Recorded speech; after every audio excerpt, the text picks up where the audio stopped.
Graça e paz, irmãos. Boa noite, boa tarde, bom dia. Não sei a hora que você vai conseguir assistir, mas que Deus esteja com você. Vamos para essa quarta parte do estudo de Efésios. Amém? Como vimos já no primeiro, a gente viu um pouco do resumo do livro total. E como eu falei na semana passada, a gente está vendo algumas partes, está pulando, né? Não está vendo na sequência, capítulo por capítulo, está vendo por trechos, né?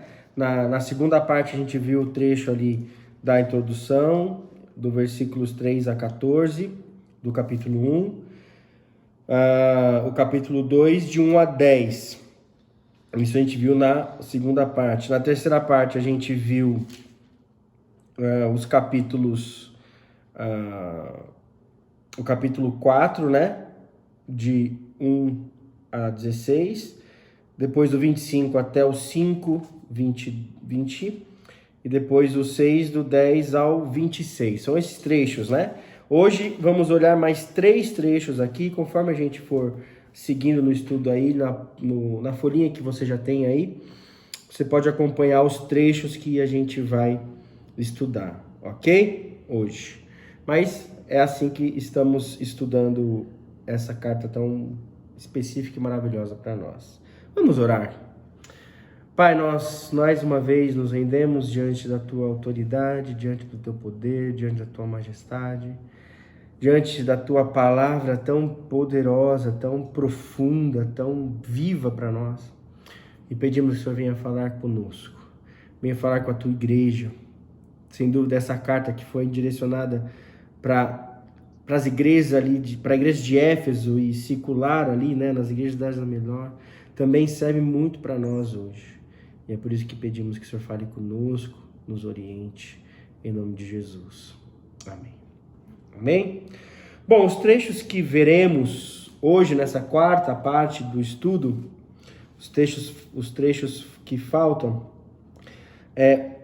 o capítulo 1, do 15 até o 22, aí o capítulo 2, do 11 até o 22, e o capítulo 3, do 14 até o 21. São esses 3 trechos que a gente vai trazer algumas reflexões para nós neste momento, amém? Aí vai faltar só mais 3 trechos, se eu não me engano, para a gente terminar a epístola, terminar a carta, amém? E essas 3 partes, né, fica naquela primeira parte do livro, que é o capítulo 1 ao 3, que fala ainda sobre a nossa posição em Cristo. E por que eu peguei esses trechos, né? 2 deles vai mostrar Paulo orando pelo povo, Paulo orando por aquela igreja ali em Éfeso. E como a gente vai aprender, que lições vamos tirar dessas orações aqui, né? Amém? Vamos lá então, a primeira parte, aí você pode acompanhar na sua folhinha, está no trecho ali do capítulo 1, do 15 ao 23. Diz assim: por essa razão, desde que ouvi falar da fé que vocês têm no Senhor Jesus e do amor que demonstram para com todos os santos, não deixo de dar graças por vocês, mencionando em minhas orações. Peço que o Deus de nosso Senhor Jesus Cristo, o glorioso Pai, lhes dê espírito de sabedoria e de revelação, no pleno conhecimento dele. Oro também para que os olhos do coração de vocês sejam iluminados, a fim de que vocês conheçam a esperança para a qual ele os chamou, as riquezas da gloriosa herança dele nos santos, e a incomparável grandeza do seu poder para conosco, os que cremos conforme a atuação da sua poderosa força. Esse poder ele exerceu em Cristo, ressuscitando-o dos mortos e fazendo assentar-se à sua direita nas regiões celestiais, muito acima de todo governo, autoridade, poder e domínio, de todo nome que se possa mencionar, não apenas nessa era, mas também na que há de vir. Deus colocou todas as coisas debaixo de seus pés e o designou cabeça de todas as coisas para a igreja, que é o seu corpo, a plenitude daquele que enche todas as coisas em toda e qualquer circunstâncias. Então, nesse primeiro trecho aí, o que vamos refletir? 2 perguntinhas por trecho. A primeira, de novo, claro que tem outros detalhes muito profundos aqui, eu quero só trazer esses 2 pontos aqui. Primeiro, pelo que Paulo dá graças a Deus com relação aos crentes de Éfeso? Por que Paulo agradece a Deus? Que atitude que eles estavam tendo? Versículo 15, por essa razão, desde que ouvi falar da fé que vocês têm no Senhor Jesus e do amor que demonstram para todos os santos, não deixo de dar graças por vocês, mencionando em minhas orações. Ou seja, a resposta, Paulo dá graças a Deus pela fé e o amor dos crentes de Éfeso. Certo? E essa atitude de Paulo, de agradecer o modo que eles viviam, nos revela que tanto a fé quanto o amor não são sentimentos abstratos, mas sim ações visíveis e reais daqueles que as possuem. O fato de Paulo agradecer é porque Paulo viu, ou pelo menos testemunhou, ou ouviu testemunhos de que a fé daqueles homens era real, de que o amor daqueles homens era verdadeiro. O amor deles era real, um amor que manifestava em atitudes, manifestado em atitudes, em ação. Uma fé também manifestada em ação. Uma fé, um crer real em Deus. Por isso que Paulo dá graças. Ou seja, então, a fé e o amor não são da boca para fora. A fé, ela é viva, ela tem que ser manifestada nas nossas atitudes, assim como o amor. O amor não é só um sentimento, algo que eu falo, que eu verbalizo. O amor é manifestado através das minhas atitudes. Amém?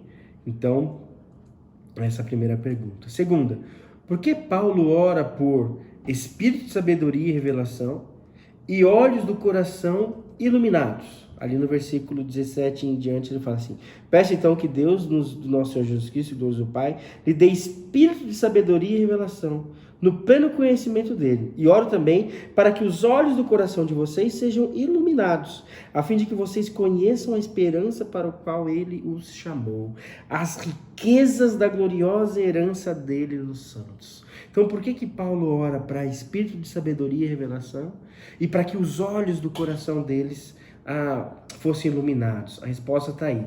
Paulo faz essa oração pois sabia que o espírito de sabedoria, ele é dado pelo Espírito Santo, que habita no interior do crente em Cristo, e contrasta com a simples sabedoria humana. Ou seja, Paulo ora por uma sabedoria espiritual por aqueles homens, por aquela igreja, por aqueles cristãos. Paulo quer sabedoria vinda do alto, não uma sabedoria humana. E ter o espírito de sabedoria é ter conhecimento de Deus, relacionamento com Deus. É penetrar nos seus tesouros imensuráveis. Ter o espírito de sabedoria é ter a ação do Espírito Santo, aclarando os mistérios espirituais através da mente. É ter luz sobre a glória do Cristo ressurreto. É a capacitação para saber distinguir entre o bem e o mal. É o poder para conhecer a Jesus Cristo na Bíblia e automaticamente conhecer a Deus. E só é possível alcançar esse nível de sabedoria com os olhos iluminados, ou seja, os olhos espirituais. Por isso que Paulo então pede essa sabedoria de Provérbios, que é o temor do Senhor, que é saber tomar as decisões entre o certo e o errado com base no temor a Deus. É não fazer aquilo que não tem que ser feito, não porque eu vou me prejudicar depois, mas porque eu temo a Deus. Ele pede para que eles tenham esse tipo de sabedoria, uma sabedoria temente a Deus, uma sabedoria vinda do Espírito. Mesma sabedoria que Tiago vai falar lá na carta dele, quem tem falta de sabedoria, peça a Deus, que dá a todos livremente. Essa sabedoria, não uma sabedoria humana, um conhecimento, eu diria, ou uma sabedoria, como eu posso dizer, uma sabedoria perspicaz para você poder ser aquele cara que resolve bem as situações, ou que é até malandro. Não é sabedoria humana, mas é uma sabedoria vinda de Deus. E a sabedoria vinda de Deus é aquela de Provérbios, que ela começa, o princípio dela é o temor do Senhor. Então Paulo está pedindo para que esses crentes em Éfeso, e automaticamente para nós hoje, que precisamos, se nós quisermos cumprir a nossa missão de igreja, para ficarmos firmes na nossa posição em Cristo, a gente precisa agir com essa sabedoria de Deus. E vamos ter essa sabedoria se olharmos as situações com os olhos espirituais e não com os olhos carnais. Por isso que ele pede também para que os olhos do coração sejam iluminados, para a gente entender essa sabedoria, agir nessa sabedoria. Amém?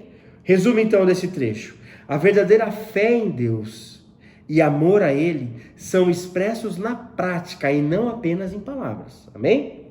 E para andar nessa fé e amor, precisamos do Espírito Santo agindo em nós, iluminando os nossos olhos, para enxergarmos com clareza a vontade e direção de Deus para a nossa vida.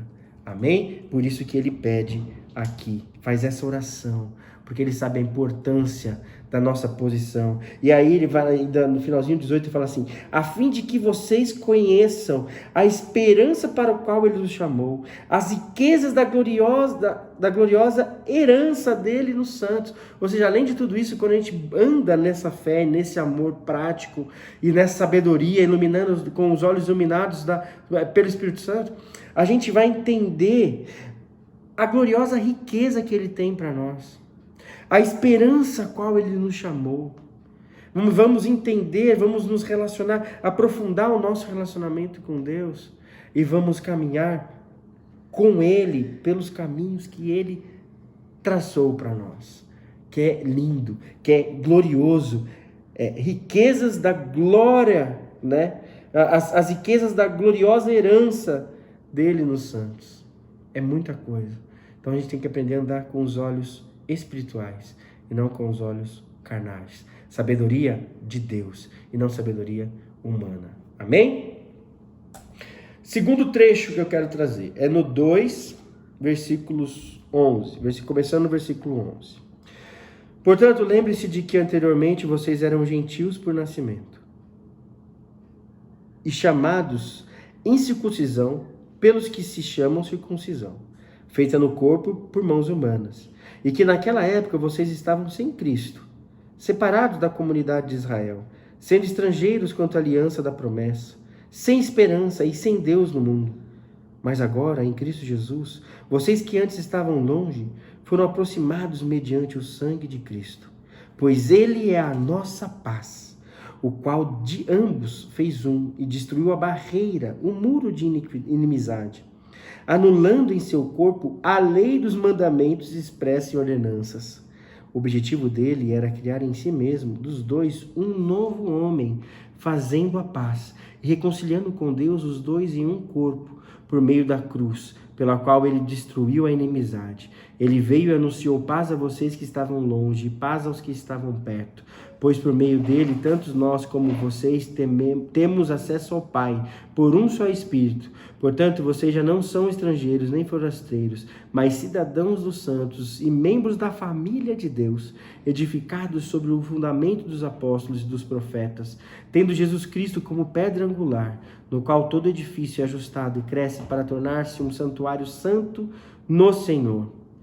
Nele vocês também estão sendo edificados juntos para se tornarem morada de Deus por seu Espírito. Amém? Primeira pergunta aqui desse trecho, então, o trecho vai falar sobre a nova humanidade em Cristo. Como Cristo concilia nele toda a humanidade, não só o povo escolhido, os judeus, mas é judeus e gentios, ou seja, o judeu e todos os outros. Então Deus está conciliando nele toda a humanidade, trazendo paz para toda a humanidade. E vamos aprofundar um pouquinho essa ideia aqui, com as perguntas, com as reflexões. A primeira é: o que aprendemos sobre a separação das pessoas nesse texto? Versículo 11 a 13. Fala assim: portanto, lembre-se de que anteriormente vocês eram gentios por nascimento e chamados de incircuncisão pelos que são chamados de circuncisão, feita no corpo da total. Naquela época vocês estavam sem Cristo, longe de Deus, sem Deus, né? Sem Deus no mundo. Ou seja, aprendemos que o motivo das pessoas viverem separadas, e aqui com a ilustração do judeu e com o gentil é mostrar essa separação entre as pessoas, Ou seja, aprendemos que o motivo das pessoas viverem separadas ou discriminando umas às outras, que é o que acontecia entre o judeu e o gentil, é por causa da falta de Jesus na vida delas. Sem Deus, sem Cristo, tá vendo o texto? Ele fala, ou seja, essa situação de separação, de discriminação, de racismo, de sei lá o que, de tudo mais. Claro, de novo, óbvio que o texto está falando especificamente do judeu e o gentil, mas a gente pode ampliar para todo tipo de separação entre os homens. Racismo, discriminação, seja o que for. Hoje está muito em voga isso, né? Por conta de tudo que está acontecendo ali nos Estados Unidos. E por que tem isso tudo, toda essa briga, essa separação toda? Por causa da falta de Jesus na vida humana. Pois somente em Jesus, judeus e gentios, pobres e ricos, brancos e negros, etc, etc, podem ser unidos de verdade. Olha o texto de Gálatas, mostrando que, apesar do texto de Efésios estar mostrando só a questão da divisão entre judeu e gentil, que na verdade é todo mundo, né?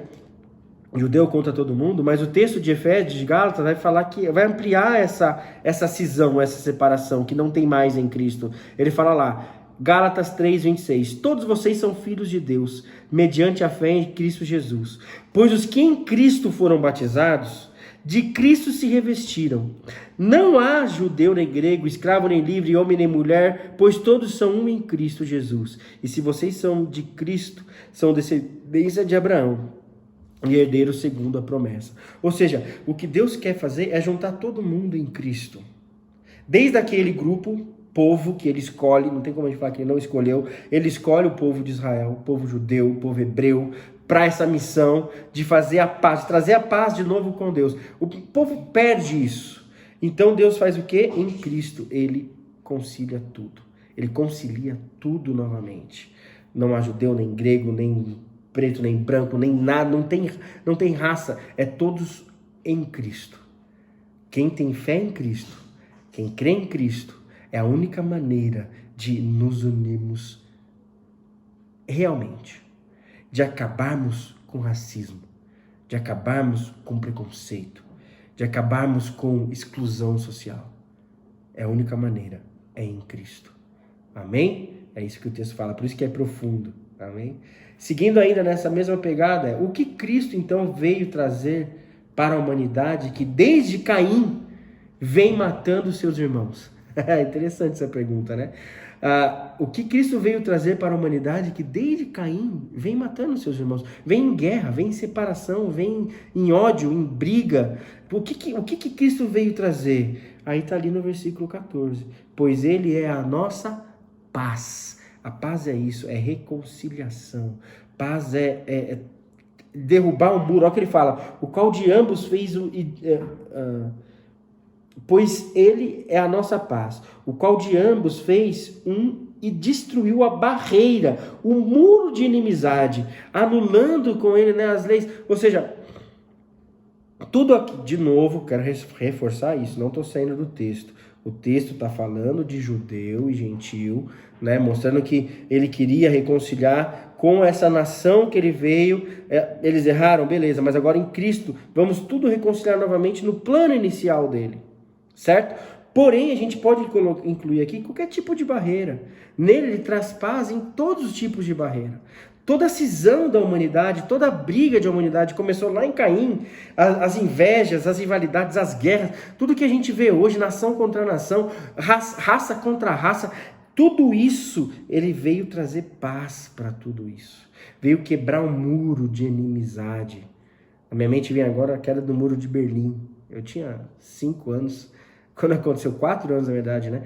E essa ideia, quebrar isso, derrubar isso, não tem. Jesus é o único que pode fazer isso de verdade.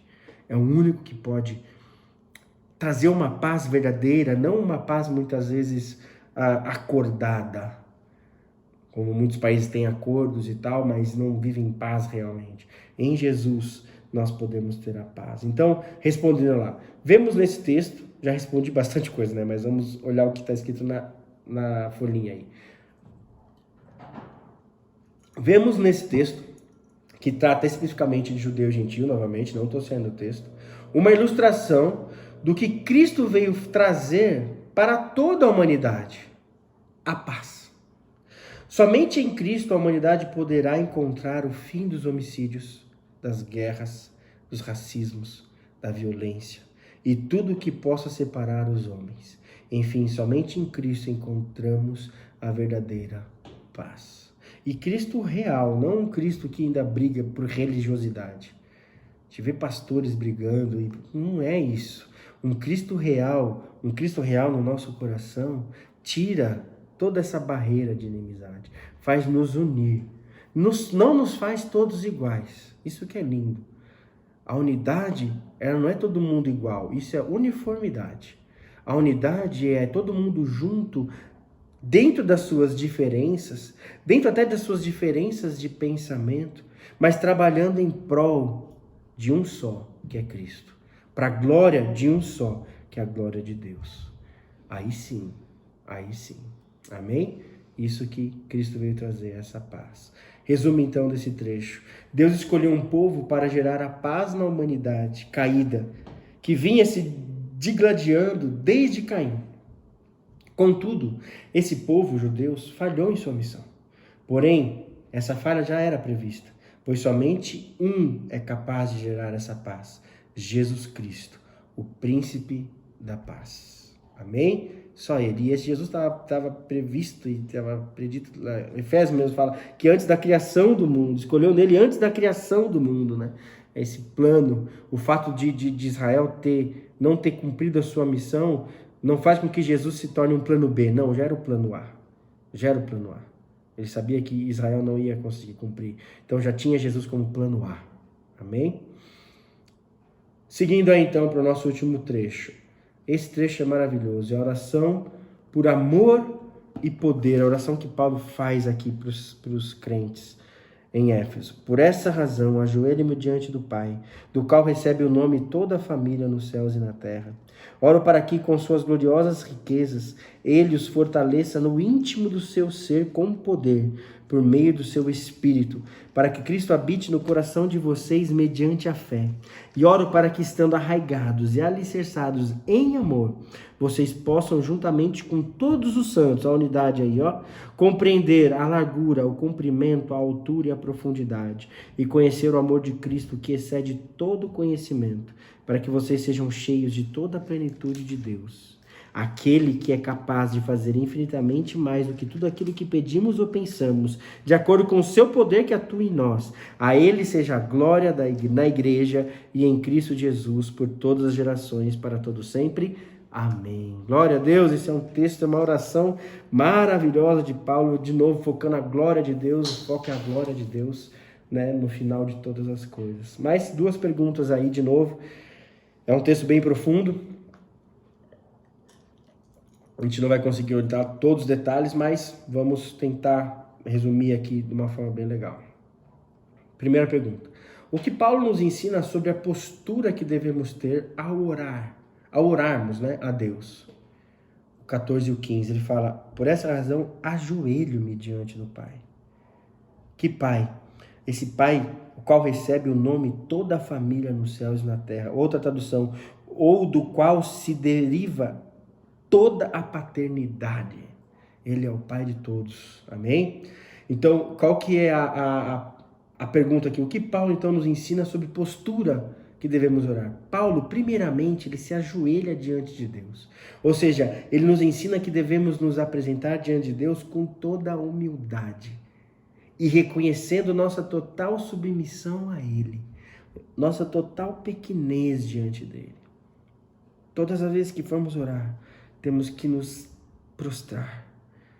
Não muitas vezes fisicamente, claro que é importante fisicamente também, mas principalmente com o coração.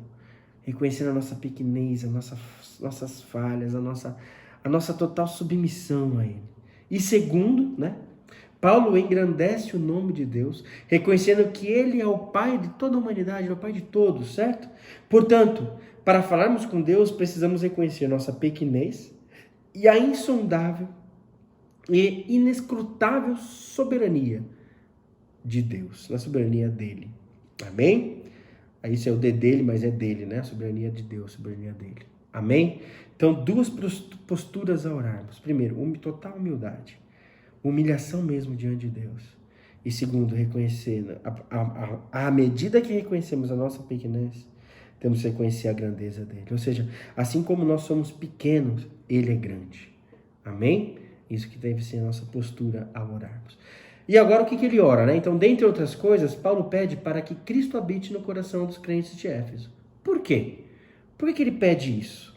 E a resposta é porque Cristo no coração é o resumo de todos os outros pedidos. Ele pede por fortalecimento, por poder e por amor, certo? E Cristo então no coração é o resumo de tudo isso. Quando Cristo habita em nossos corações, sentimos forças para lançar fora todos os nossos pecados, preconceitos, e podemos ultrapassar nossas dificuldades e limitações. Ou seja, o poder que ele pede aqui não é poder para você realizar, não. O maior poder que Cristo vai dar para você habitar em você é o poder para você lutar contra você mesmo. É o poder para eu lutar contra mim mesmo. É o poder para eu lutar contra a dureza do meu coração. O poder para lutar contra os pecados do meu coração. O poder para colocar uma guarda no meu coração, como a gente já falou numa devocional aí recentemente de Provérbios 4:23. Sobre tudo isso deve guardar, guarda o seu coração, porque dele procede as raízes da vida. E guarda no sentido de cercar o coração, não deixar o pecado, a maldade que há nele sair. Porque Jesus fala, é do interior do homem que saem os maus pensamentos, homicídios, adultérios. A maldade sai do coração do homem. Então, ou seja, esse poder de Cristo habitar e trazer esse poder que ele pede aqui, oro para que com as suas gloriosas riquezas, ele os fortaleça no íntimo do seu ser com poder. Para quê? O que é essa força com poder? É o poder para segurar o nosso pecado. O poder para cercar o nosso pecado. Poder para fazer calar, fazer matar o nosso eu e deixar ele viver. Porque ele só vai habitar em nós se nós morrermos. Por isso que Paulo fala, não sou eu mais quem vive, é Cristo que vive em mim. Eu estou morto. Eu estou morto. E o poder para matar vem do Espírito, para matar esse eu, essa carne, essa maldade, esse pecado. Então é esse poder que ele está falando aqui. Para Cristo habitar, então tem que matar. Ele vai dar força para matar. Continuando lá. A partir daí, então, adotamos a simples regra de comunhão com Cristo. Fazer a vontade do Pai. Essa é a regra. Que é amá-lo acima de todas as coisas e ao próximo como ele nos amou. Amém? Então, a partir daí, com esse poder de matar a nós mesmos, passamos então a poder andar nas simples regras da comunhão com Deus, que Jesus sempre fez, amar a Deus acima de todas as coisas, e ao próximo como ele amou, como ele ama. Amém? Aí ele vai nos dar capacidade e força para agir dessa maneira, ok? Essa é a nossa posição, essa é a nossa... É aquilo que Paulo, no final aqui desse trecho que ele está falando da nossa posição, ele faz essa oração com esse intuito de realmente mostrar a potencialidade da nossa posição em Cristo. E ele termina, né? Aquele que é capaz de fazer infinitamente mais do que tudo que pedimos ou pensamos, de acordo com o seu poder que atua em nós. A ele seja glória na igreja, em Cristo Jesus, em todas as gerações, para tudo sempre. Amém. Ou seja, ele pode fazer isso e além disso, se nós clamarmos e pedirmos. Ou seja, Deus, confirme a nossa posição, confirme a tua habitação no meu coração, matando meu eu e me ajudando a amar o Senhor, amar a Deus acima de todas as coisas e ao meu próximo como o Senhor ama, porque é o Senhor que habita em mim. Amém? Então, o resumo desse trecho. Para a igreja cumprir sua vocação de ser como Cristo, precisa se humilhar diante daquele que é e pedir força, poder e muito amor para aquele que é o seu cabeça, o cabeça que é Cristo. Amém? A igreja, aquele que é o cabeça da igreja. Glória a Deus. Concluindo então, a igreja é o instrumento que Deus usa para trazer paz ao mundo. A igreja é a junção de todos aqueles que creem, tanto judeu, gentil, todos que creem em Jesus. E a missão agora dessa, assim como ele deu para os hebreus, para os judeus lá no começo, agora a missão de trazer a paz ao mundo vem da igreja. Por isso, para cumprir essa missão, Cristo precisa habitar em nós, pois só assim teremos poder, força e amor ao realizar essa grandiosa obra. Amém? Que a gente possa trazer isso e refletindo tudo nisso para nós, nesse tempo que a gente está vivendo de tanta dualidade, tanta polaridade política, essas brigas, e eu vejo pastores entrando em discussões, e a gente veio trazer paz. A gente como cristão, a gente como igreja de Cristo, a gente é agentes da paz e não da discussão, da briga e tudo mais. A gente tem que trazer paz. Agora, paz não é uma passividade. Paz não é, então tem que aceitar tudo. Não, temos que ter nossas posições e temos que lutar por isso, mas buscar a paz. Amém? Que Deus nos abençoe, que essa palavra fique no teu coração. Deus te abençoe.